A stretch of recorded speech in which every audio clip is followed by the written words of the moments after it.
So what we're going to do, let's create a supplier invoice. And Power now treats suppliers in a very similar way to it treats contacts. So we're going to set up a supplier.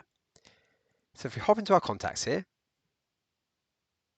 you can see I'm going to create a new contact.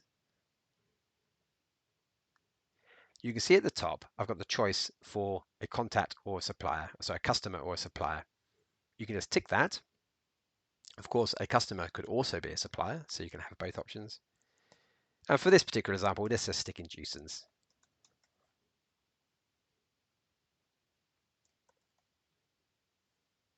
Press save, and that will save Juicens into your contact details.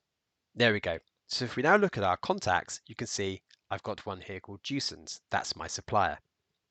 If you want to, you can view only your customers, or you can view only your suppliers at the top. I didn't bother putting the details of the address in